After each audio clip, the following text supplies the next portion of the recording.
नमस्कार, राज्यसभा टीवी की इस खास चुनावी पेशकश में आपका स्वागत है। आज हम अपनी चुनावी यात्रा में पहुंचे हैं ओडिशा की राजधानी भुवनेश्वर और हमारे साथ हैं बीजेपी के वरिष्ठ नेता और केंद्रीय मंत्री, ओडिशा के भी वरिष्ठ नेता बीजेपी के धर्मेंद्र प्रधान जी। धर्मेंद्र प्रधान जी, स्वागत है आपका राज्यसभा टीवी में। काफी दिलचस्प चुनाव हो रहा है ओडिशा में और 4 चरणों में चुनाव है। हम सबको मालूम है कि विधानसभा के चुनाव भी साथ हो रहे हैं, 147 विधानसभा सीटों के लिए और 21 लोकसभा सीटों के लिए। तो सबसे पहला प्रश्न जो आपसे इस वक्त पूछना लाजमी है वो ये कि जिस तरह से बीजेपी एक बड़ी चुनौती के तौर पर उभरी है पिछले कुछ जिसे कहा जाए सालों में, और खासतौर पे अगर पिछले चुनाव से 2014 के चुनाव से इसका कंपेयर करके देखें, उसके पीछे क्या कारण रहा है और क्या स्ट्रेटेजी आपकी पार्टी की रही है? देखिए, इसके पीछे 3 प्रमुख कारण हैं। उड़ीसा के लोग प्रधानमंत्री नरेंद्र मोदी जी को भरोसा करते हैं, उन पे उनकी विश्वास है। प्रधानमंत्री नरेंद्र मोदी जी की जो गरीब कल्याणकारी योजनाएं हैं, युवाओं के लिए जो उम्मीद है, राष्ट्रवाद की जो उनकी रणनीति है, ये सारा विषय को उड़ीसा की जनता पसंद करती है। इसीलिए एक बड़ी आस्था बीजेपी और मोदी जी के ऊपर उड़ीसा के लोगों की है। दूसरी, यहाँ की जो स्थानीय सरकार है, इनकी लाचारी, उनकी भ्रष्टाचार, उनकी नाकामी और उनकी दिशाहीनता राज्य के लिए लोगों को निराश किया है। लोग उसमें ठगे महसूस करते हैं। उनके खिलाफ एक बड़ा जन आक्रोश है, लुटेरों के खिलाफ एक बड़ा जन आक्रोश है। तीसरी, पिछले 5 साल में भारतीय जनता पार्टी अपनी संगठनात्मक शक्ति को माननीय अध्यक्ष श्री अमित शाह जी की दूरदृष्टि वाला नेतृत्व के कारण इनको संभाला है राज्य में। ये 3 प्रमुख कारण है। मोदी जी के ऊपर भरोसा, यहाँ की स्थानीय सरकार के खिलाफ नाराजगी और भारतीय जनता पार्टी के संगठनात्मक रणनीति, ये तीनों चीजों के कारण आज एक बड़ी वोट की ओर भारतीय जनता पार्टी उड़ीसा की जनता के आशीर्वाद की ओर जा रही है। देखिए, आपने घोषणा पत्र जो बीजेपी ने जारी किया उड़ीसा के लिए, और उसमें आपने किसानों की बात की और सिंचाई में के क्षेत्र में लगभग 1 लाख करोड़ रुपए के इन्वेस्टमेंट की बात की। किसान और कृषि से जो जुड़ा मुद्दा है वो उड़ीसा में बहुत महत्वपूर्ण हो जाता है। तो किस तरह की रणनीति है और क्या वायदे हैं जनता के लिए? स्वाभाविक, देखिए, उड़ीसा की आबादी की 85% लोग गांव में रहते हैं। इसमें से आधे से ज्यादा लोग कृषि के ऊपर निर्भर करते हैं। बाकी के आधे लोग, विशेषकर उड़ीसा में 15 लाख जनजाति परिवार है, लगभग 10 लाख अनुसूचित जाति के परिवार के लोग हैं, वंचित तबके के लोग हैं। इन सभी की अर्थनीति के मूल आधार कृषि और कृषि आधारित जो अर्थनीति है। इसलिए उड़ीसा की अर्थनैतिक विकास की कल्पना बिना ग्रामीण क्षेत्र, बिना कृषि क्षेत्र की निवेश और नया संरचना खड़े किया बिना नहीं हो सकता है। इसलिए भारतीय जनता पार्टी उड़ीसा की किसानों के बारे में, उड़ीसा की कृषि आधारित अर्थनीति में निर्भरित लोगों के बारे में हमने सोचा है। ग्रामीण जीवन को, ग्रामीण अर्थनीति को अगर हम संभाल पाएंगे तो उड़ीसा एक बार रीइमर्ज कर जाएगा, उड़ीसा एक बार अपने तेज रफ्तार की पटरी पे चल जाएगी। इसीलिए भारतीय जनता पार्टी लोगों के पास जा रही है। हमें अपने गांव की अर्थनीति को, उसमें से महिलाओं की भागीदारी है, इसमें नौजवानों की भागीदारी है, नए प्रकार की व्यवस्थाएं आने लगी हैं। हमने योजना बनाई है, हर एक प्रधानमंत्री जी ने पिछले 5 साल में काम शुरू किया, हर एक ग्राम पंचायत को इंटरनेट के साथ जोड़ना। कॉमन सर्विस सेंटर परिवर्तन की नया अर्थनीति का नया केंद्र बन चुका है। ऐसे सारे नया उपक्रमों को ग्रामीण और कृषि आधारित बनाना, ये हमारी लक्ष्य है जी। अगर एक और किसान और कृषि से जुड़ी अगर बात करें तो एक और मुद्दा है और वो है 2 स्कीम की बात आती है। एक बीजेडी की स्कीम है, कालिया स्कीम, और एक प्रधानमंत्री द्वारा लॉन्च की गई थी आपकी सरकार द्वारा, केंद्र सरकार द्वारा, प्रधानमंत्री किसान सम्मान निधि। तो उन दोनों को कंपेयर करें तो किस तरह से आप यहाँ की जनता को ये समझाने की कोशिश कर रहे हैं कि जो किसान सम्मान निधि है वो ज्यादा बेहतर स्कीम है? क्योंकि इसको लेकर काफी बातचीत हो चुकी है और खुद नवीन पटनायक जी ने कहा है कि जो कालिया स्कीम है उसको इम्प्लीमेंट करने में बीजेपी रोड़े अटका रही है। देखिए, सिद्धांततः किसानों के बारे में राज्य और केंद्र दोनों जितने भी ज्यादा जिम्मेवारी ले, मैं किसान की बेटा होने के नाते, किसान परिवार से आने के नाते मेरे को तो अच्छा है। किसानों को जितना ज्यादा फायदा मिले उतनी अच्छी है। लेकिन दोनों की तुलना अगर हम करेंगे, पीएम किसान सम्मान निधि एक विधिवत सुपरिचालित सुकल्पित एक योजना है जिसकी वित्तीय प्रबंधन है, जिसकी वितरण की एक वैज्ञानिक पद्धति है, जो कालिया में नहीं है। कालिया यहाँ एक स्लोगन है। दो चीज होनी चाहिए एक कार्यक्रम के लिए। इसके लिए वित्तीय प्रबंधन होनी चाहिए, जो कालिया में नहीं है। बजट में 1 रुपया भी उन्होंने व्यवस्था नहीं किया है। उसकी विपरीत हमने 18-19 की वित्तीय वर्ष के लिए और 19-20 की वित्तीय वर्ष के लिए हमने बजट में पार्लियामेंट से अप्रूवल करा के वित्त रखा है, जो कालिया के बारे में उड़ीसा में नहीं हुआ है। एक दूसरी एक होनी चाहिए, किसको मिलना चाहिए, हिताधिकारी कौन है। भारत सरकार के किसान में एक ही हिताधिकारी है, जिनकी 5 एकड़ से कम जमीन हो, जिनको राज्य सरकार वो सूची केंद्र को भेज देगा, बैंक अकाउंट भेज देगा। हम बैंक खाते में सीधा सीधा राज्य की दी हुई सूची से हम जाके उसको भर देंगे। उड़ीसा में ऐसे 45 से 50 लाख हिताधिकारी हो सकते हैं, ऐसे राज्य सरकार की आंकड़ा बताती है। लेकिन नवीन बाबू वो लिस्ट मोदी जी के पास नहीं भेज रहे हैं, केंद्र सरकार को नहीं भेज रहे हैं। उनके मन में डर है केंद्र की पैसा बैंक खाते में सीधे सीधे आ जाएगा, किसान निधि की पैसा, तो मोदी जी की लोकप्रियता बढ़ जाएगी। बाकी रहा कालिया की लाभार्थी की सूची के बारे में, कहाँ है वो सूची।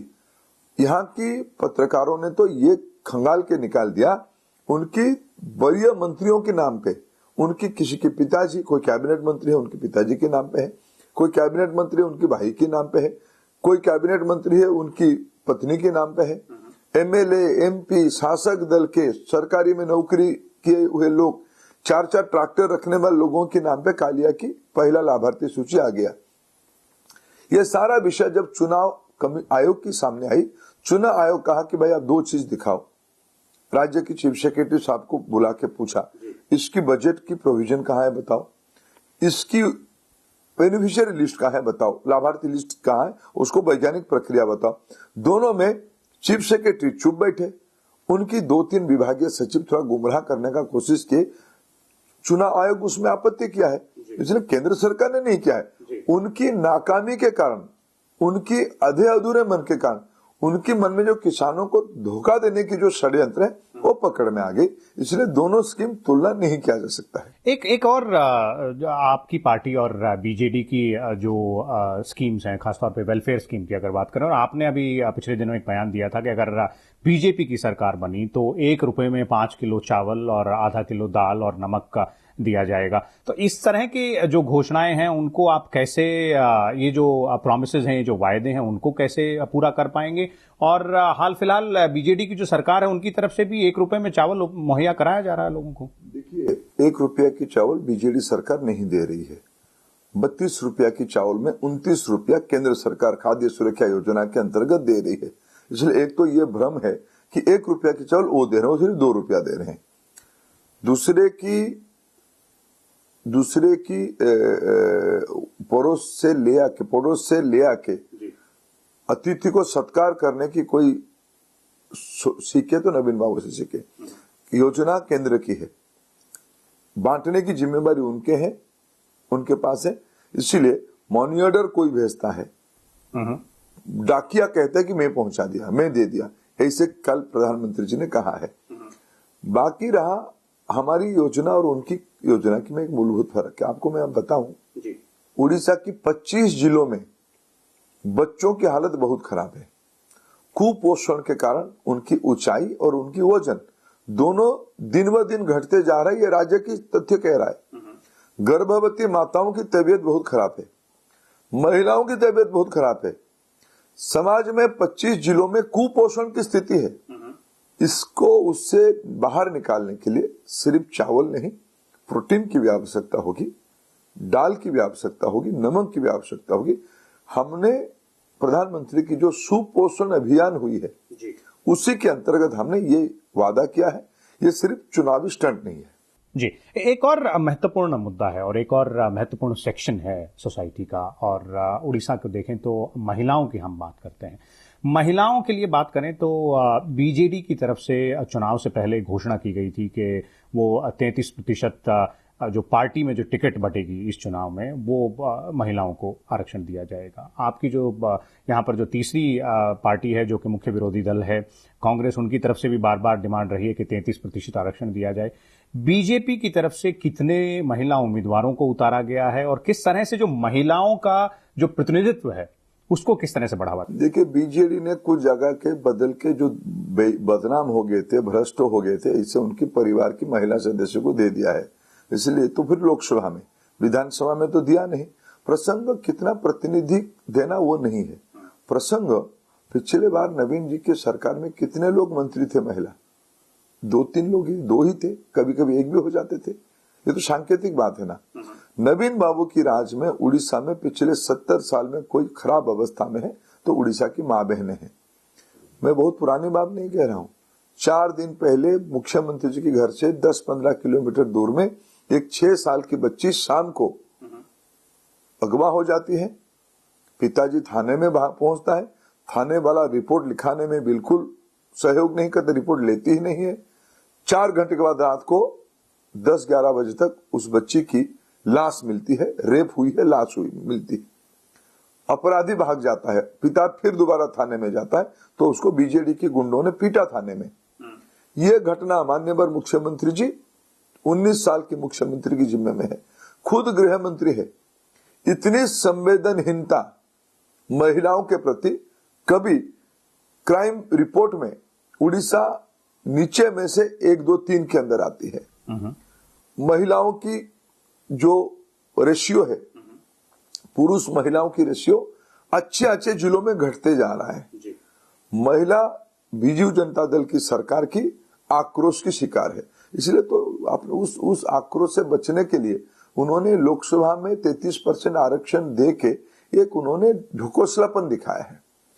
मतलब आपका कहना है कि महिला सुरक्षा एक महत्वपूर्ण मुद्दा है यहाँ पर और आपकी पार्टी उस पर विचार करेगी। एक दूसरा मुद्दा जिसकी आप बार बार बात कर रहे हैं, आपके हर जवाब में आ रहा है, वो है भ्रष्टाचार। आप बहुत सारे आरोप बीजेडी के जो यहाँ पर मंत्री रहे हैं या बीजेडी के जो पदाधिकारी हैं सत्ताधारी दल के, उन पर भ्रष्टाचार के आरोप आपकी पार्टी की तरफ से भी लगाए गए, इससे पहले कांग्रेस की तरफ से भी लगाए गए।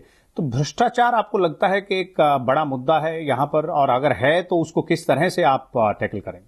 देखिए, भ्रष्टाचार यहाँ है, ये खुद नवीन बाबू मानते हैं। उन्होंने अपनी ही एक सरकारी रिव्यू में 2 साल पहले कहा था, स्टॉप पीसी यानी परसेंटेज कल्चर। ये तो खुद ही उन्होंने माना था। स्टॉप पीसी यानी भाई 19 साल की आपकी सरकार है, आप 17वां साल में याद करते हो स्टॉप करिए। तो 17 साल आप क्या कर रहे थे? आप उसको प्रोत्साहित कर रहे थे। बीजू जनता दल सरकार के 1 दर्जन एमएलए के नाम पे चिट फंड घोटाले में केस है। आधे दर्जन एमएलए जेल जाके आए हैं। एक तो उनकी एमपी थे, 4 साल जेल में रहे। स्वयं मुख्यमंत्री जी सीबीआई की इंक्वायरी के दायरे में है चिट फंड घोटाले के कारण। इतना ही नहीं, ये जब केंद्र में कोयला मंत्री थे अटल जी के समय में, अटल जी की सरकार में रहते हुए इनकी हिम्मत देखिए। एक जाली कंपनी को इन्होंने कोल ब्लॉक दे दिया, वो इंक्वायरी अभी चल रही है। खुद मुख्यमंत्री जी को इसके बारे में सीबीआई को पूछताछ हुई है। जो सरकार यहाँ इस राज्य की सरकार नवीन बाबू के हाथ में नहीं है। प्रभाकरण करके एक खनन माफिया ये सरकार चलाती है, ये कोटेरी सरकार चलाती। कल माननीय प्रधानमंत्री जी ने उसको आपत्ति जताई। ये कोटेरी चलाती है सरकार, उड़ीसा की संपत्ति को लूटने के लिए, उड़ीसा की नौजवानों के भाग्यों को बर्बाद करने के लिए, उड़ीसा राज्य की अर्थनीति को बर्बाद करने के लिए एक कोटेरी उड़ीसा के खिलाफ काम कर रहा है। और नवीन बाबू उनके हाथ में कठपुतली बन चुके हैं। भ्रष्टाचार एक प्रमुख मुद्दा है, चिट फंड, खनन माफिया, ब्लॉकों में दुर्नीति, बेईमानी। एक कोई प्रधानमंत्री आवास योजना आती तो 20,000 रुपया की बिना घूस दिए नहीं मिलती है। एक टॉयलेट बनती है 12,000 रुपया की, मोदी जी पैसा देते हैं तो 2,000 रुपया की घूस होती है। किसी को एक ओल्ड एज पेंशन 300 रुपया की मिलती है तो उसमें से 1,000 रुपया की घूस होती है। बिना घूस दिए हुए एक भी सरकारी काम यहाँ नहीं होती है। ये जनता की आवाज है, इसलिए भ्रष्टाचार लोगों को चुभ रही है।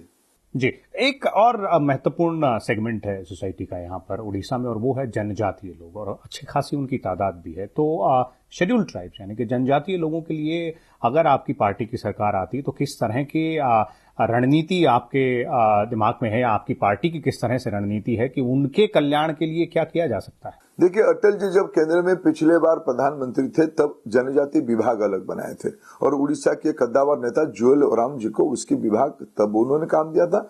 अभी भी माननीय मोदी जी ने उन पे काम दिया है। हम जनजातियों की जो 2-3 मूल विषय है, हम पेशा कानून को सरकार में आने के बाद राज्य में 3 महीने में शब्द और भाव दोनों में लेटर एंड स्पिरिट में लागू करेंगे। जितने भी वनवासियों की जंगल में निवास करते सबको स्थायी पट्टा दिया जाएगा। सब वनवासियों को पक्का घर और स्थायी पट्टा दिया जाएगा।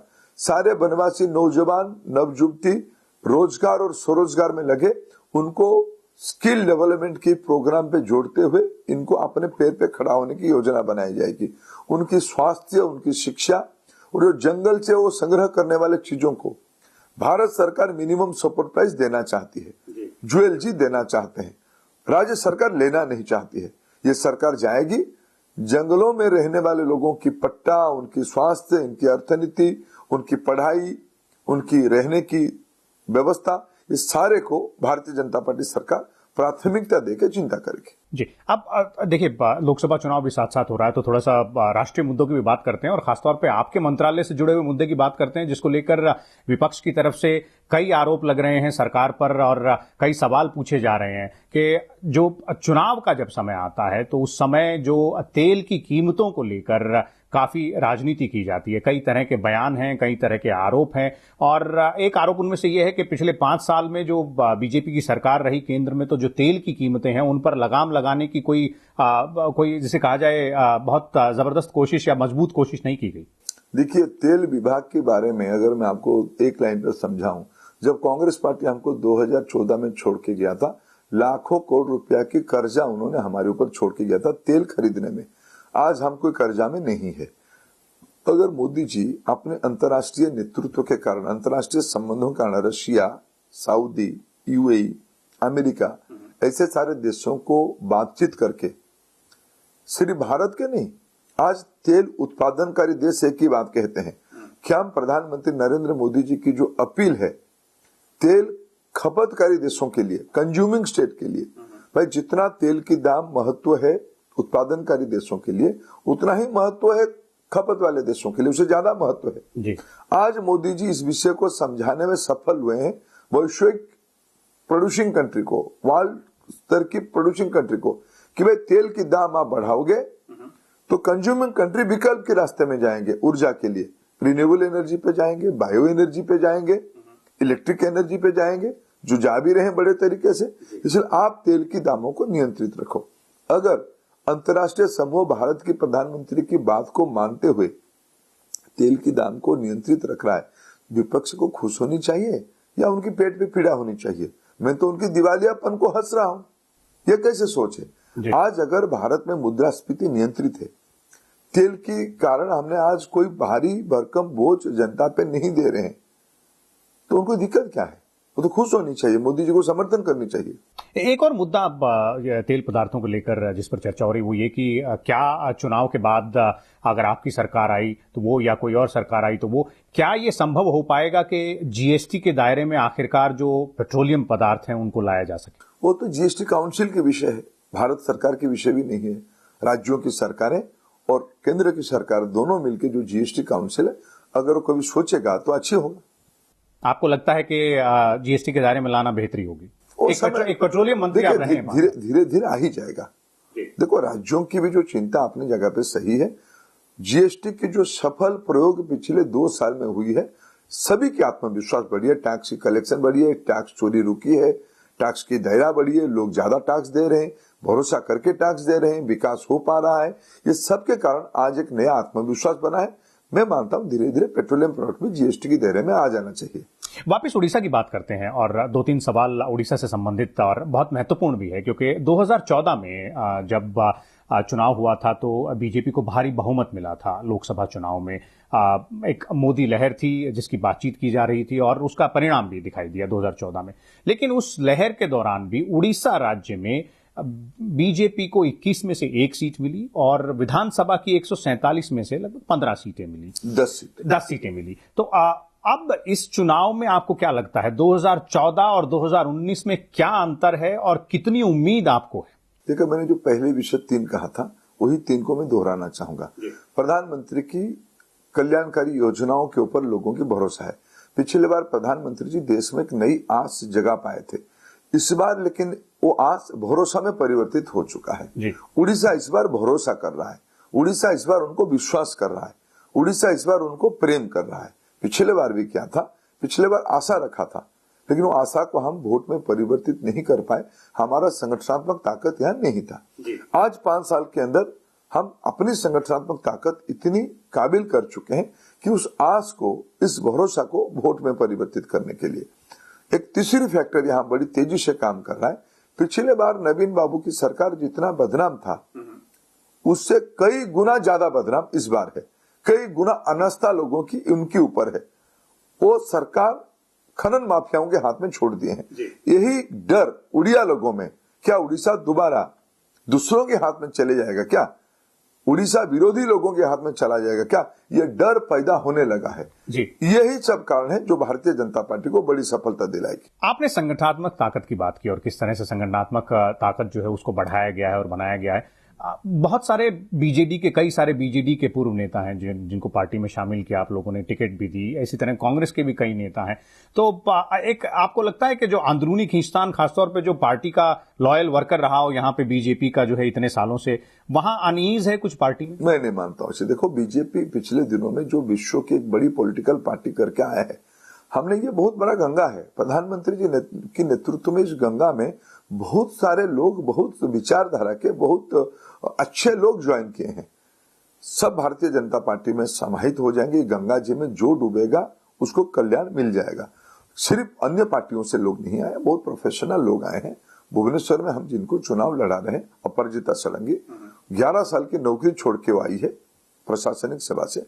हम कटक से जिनको प्रत्याशी बनाए हैं, प्रकाश मिश्रा जो देश की एक काबिल पुलिस अधिकारी रहे, सीआरपीएफ के डीजी रहे, उड़ीसा की डीजी रहे, बड़े स्वच्छ छवि के व्यक्ति हैं, उनको लोग मानते हैं। सारे पॉलिटिकल पार्टी के लोग मानते हैं, उनको हमने प्रत्याशी करवाया। समाज जीवन के कई सारे बड़े लोगों को अलग पार्टियों से और हमारी पार्टियों से, दोनों को मिलाकर हम प्रत्याशी खड़ा किए हैं। नवीन पटनायक जी ने एक और बयान दिया। उन्होंने कहा कि बीजेपी अगर अपने आप को इतना मजबूत पार्टी और मजबूत विकल्प समझ रही है इस चुनाव में, तो वो अपने मुख्यमंत्री पद के उम्मीदवार की घोषणा क्यों नहीं करती है, चेहरा क्यों नहीं सामने लाती? नवीन बाबू तो हमारे पार्लियामेंट्री बोर्ड के मेंबर नहीं है। हमारी पार्लियामेंट्री बोर्ड, हमारी प्रक्रिया के हिसाब से हम वोट मांग रहे हैं प्रधानमंत्री जी के नेतृत्व के ऊपर। कल भी प्रधानमंत्री जी ने भुवनेश्वर में यही अपील किए हैं कि आपने बीजेडी को देखा 20 साल जो कुछ नहीं करती है, आपने लंबे अरसों तक कांग्रेस को देखा, आप एक बार मेरे ऊपर छोड़ दीजिए। उड़ीसा की विकास मैं करना चाहता हूं। हम वोट मांग रहे हैं प्रधानमंत्री जी के नाम पे। प्रधानमंत्री जी के नाम पे वोट मिल रहा है और मिलेगा। आज हम भारतीय जनता पार्टी को बहुमत में पहुंचाने के बाद पार्टी तय कर लेगी कौन मुख्यमंत्री होगा। नवीन बाबू बिल्कुल चिंता ना करें, उनसे बेहतरीन सरकार, प्रधानमंत्री जी की दृष्टि वाला सरकार उड़ीसा में चलाएंगे। एक आखिरी सवाल धर्मेंद्र जी, आप कद्दावर नेता हैं, बहुत जाना माना चेहरा है उड़ीसा से और केंद्रीय मंत्री भी हैं। 2000 में आपने विधानसभा चुनाव भी जीता, उसके बाद लोकसभा चुनाव भी जीता, इस वक्त आप राज्यसभा के सदस्य हैं। इस बार अगर इतनी तगड़ी लड़ाई है और इतनी तगड़ी चुनौती बीजेपी पेश कर रही है बीजेडी को और आप उसको लीड कर रहे हैं, तो आप ना विधानसभा में चुनाव में उतरे और ना ही मैदान में लोकसभा में उतरे, ऐसा क्यों? ये भी तो एक उदाहरण होनी चाहिए। सारे लोग चुनाव लड़ेंगे तो चुनाव लड़ाएगा कौन? कोई भी कार्यकर्ता रहनी चाहिए। देखो, मैं पार्टी की सामान्य कार्यकर्ता हूं।